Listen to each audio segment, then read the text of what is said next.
सोमनाथ विध्वंस का महमूद गजनवी से बदला कैसे लिया गया। ये कहानी है देवों के देव भगवान शिव शंकर को समर्पित सोमनाथ मंदिर के विध्वंस की। ये कहानी है उस वीर पुरुष की जिसने महमूद गजनवी से सोमनाथ विध्वंस का बदला लिया था। ये कहानी है देश धर्म की रक्षार्थ बलिदान हुए वीर गोगा बापा एवं उनके परिवार की, जिन्हें राजस्थान में हिंदू गोगा वीर और मुसलमान गोगा पीर कहते हैं और इनका स्मरण करते हैं, इन्हें पूजते हैं। इस्लामिक आक्रमणकारी महमूद गजनवी की आंधी अरब देश से होते हुए सोने की चिड़िया हिंदुस्तान को लूटने के लिए उसकी ओर बढ़ रही थी। ईसा की 10वीं सदी तक गांधार और बलूचिस्तान को हड़पने के बाद ये सिंध और पंजाब को पद दलित कर राजपुताने के रेगिस्तान तक जा पहुंची। भारत के सीमावर्ती छोटे छोटे राज्यों को लूटा। फिर उस दुराचारी सुल्तान महमूद गजनवी की कुदृष्टि सोमनाथ मंदिर पर पड़ी। गजनी के महमूद ने 1026 में सोमनाथ मंदिर पर आक्रमण कर यहाँ के हीरे और जवाहरात जड़े स्वर्ण स्तंभ आदि लूट लिए। इसके बाद भी अलाउद्दीन खिलजी, महमूद बेगड़ा और औरंगजेब के सेनापति ने भी सोमनाथ मंदिर को लूटा और मंदिर का विध्वंस करने का प्रयास किया।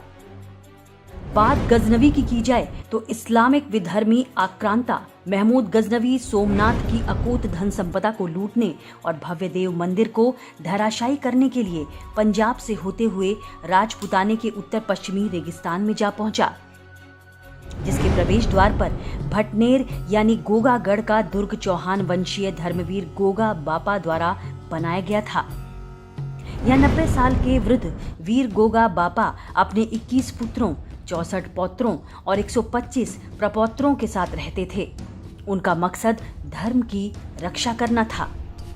महमूद गजनवी के उत्तर भारत पर हुए आक्रमणों के परिणाम स्वरूप धर्मवीर गोगा बापा ने अपनी सीमा से लगते हुए दूसरे अव्यवस्थित राज्यों पर सीधा अधिकार न जमाकर उनसे मैत्री संधि स्थापित की, जिस कारण उत्तरी पूर्वी शासकों की नजरों में गोगा चौहान भारतीय संस्कृति के रक्षक बन गए।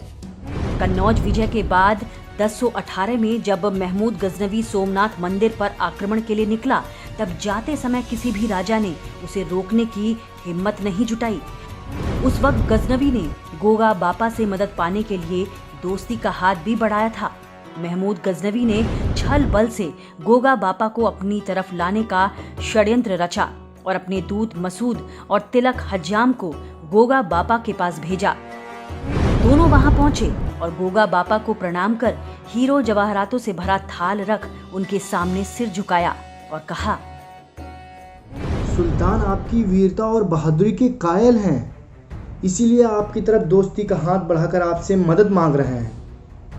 उनकी दोस्ती का यह नजराना कबूल कर आप उन्हें सही सलामत गुजरात के सोमनाथ मंदिर तक जाने का रास्ता दें। ये सुनते ही गोगा बापा क्रोधित हो उठे और 90 वर्षीय वृद्धवीर ने अपनी तलवार म्यान से निकालते हुए कहा, तो तुम्हारा अमीर इन पत्थरों के टुकड़ों से मुझे खरीद कर मंदिर तोड़ने के लिए मार्ग मांगता है। जा कह दे उस लुटेरे से कि जब तक गोगा बापा की काया में रक्त की एक बूंद भी बाकी है, तब तक उसकी फौज तो क्या परिंदा भी पर नहीं मार सकता।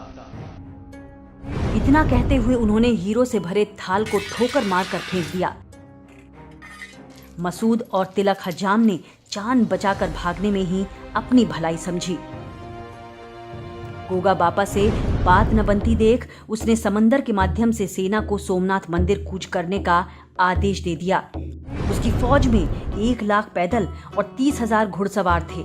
हजारों लोग सेवक के तौर पर उसके साथ थे। तो वहीं रेगिस्तान में पानी की कमी को देखते हुए 30,000 ऊंट ऊंटनियां भी फौज का हिस्सा थीं, जिन पर पानी भरकर रखा गया था। इधर गोगा बापा के पास 800 वीर राजपूत और 300 अन्य लोग ऊंट के मुंह में जीरे के बराबर थे।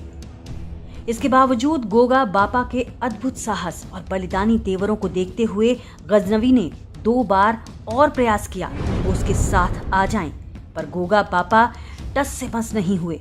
अंत में हार मानकर अधर्मी आक्रमणकारी ने बगैर युद्ध किए ही गोगा बापा के पास से खिसकने में भलाई समझी। किंतु उसके बाद गोगादेव ने संपूर्ण उत्तरी पूर्वी क्षेत्र में संपर्क साधा और राजाओं को संगठित किया। गजनवी अद्वितीय धरोहर को नष्ट करने में तो सफल रहा, लेकिन इन सभी ने सोमनाथ विध्वंस कर लौटते हुए महमूद गजनवी को सबक सिखाने की ठानी। गोगा ने आक्रमणकारी के खिलाफ युद्ध मैदान में आने का आमंत्रण दिया तो उत्तरी पूर्वी क्षेत्र के सभी शासकों ने सहर्ष इस आमंत्रण को स्वीकार किया। उधर सोमनाथ विध्वंस के बाद गजनवी को भी अपने मारे जाने का डर सता रहा था। इसी घबराहट में वापसी के वक्त बहुत तेज गति से चलकर वो अनुमानित समय व रण योजना से पूर्व ही गोगा के राज्य के दक्षिण पश्चिम क्षेत्र में प्रवेश कर गया। तब तक गोगा द्वारा आमंत्रित उत्तर पूर्वी क्षेत्र की सेनाएं रण क्षेत्र में नहीं पहुंची थीं, लेकिन गोगा ने हिम्मत नहीं हारी। अपने बेटे, भाई, भतीजों और स्थायी एकत्रित सेना को लेकर उन्होंने महमूद का अकेले ही मुकाबला करने की ठान ली। केसरिया बाना सजाकर हर हर महादेव का घोष करते राजपूत वीर दुश्मन सेना पर वज्र की तरह टूट पड़े। एक एक राजपूत वीर 10-10 दुश्मनों को यमलोक भेजकर वीर गति को प्राप्त हुए। गोगा बापा बंधु बांधवों समेत देश धर्म की बलिदेवी पर बलिदान हो गए। बच गए तो बापा के मात्र एक पुत्र सज्जन और एक पौत्र सामंत, जिन्हें बापा ने सुल्तान के आक्रमण की पूर्व सूचना के लिए गुजरात भेजा था। उस समय महमूद रास्ता भटका हुआ था और स्थानीय लोगों के सहयोग से गजनी शहर का मार्ग तय कर रहा था। गोगा के चतुर सैनिकों ने रास्ता बताने के बहाने महमूद की सेना के निकट पहुंचकर उसकी सेना पर आक्रमण कर दिया। गोगा के पास साहस तो था, पर सेना कम थी। महमूद की सेना के बहुत सैनिक मारे गए। महमूद के सैनिकों की संख्या बेहद ज्यादा थी, लेकिन गोगा बापा और उनकी सेना के साहस के आगे दुश्मन सेना बुरी तरह से मात खाई। आपको बता दें कि जिस स्थान पर गोगा बापा का शरीर गिरा था उसे गोगा मेड़ी कहते हैं। यह स्थान हनुमानगढ़ जिले के नोहर तहसील में है। इसके पास में ही गोरख टीला है और नाथ संप्रदाय का विशाल मंदिर भी।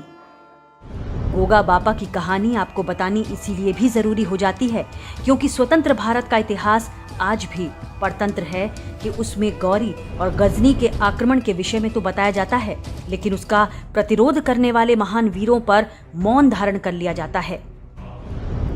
ऐसे में हमारा दायित्व बनता है कि हम ऐसे वीर पुरुषों की कहानी आप तक पहुंचाएं।